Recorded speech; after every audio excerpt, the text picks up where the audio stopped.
Did you know that you can set up your Archicad file so that drawings are automatically numbered?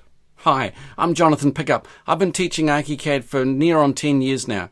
I used to teach all of my students at the local college, and now I've got my own school community. I'll put the link in the description for that. So this is how you can update your drawing numbering very quickly.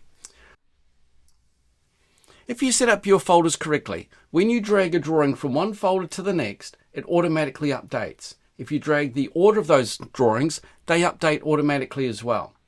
Let's put that back into there. This elevations should be here. You'll see it automatically gets the number.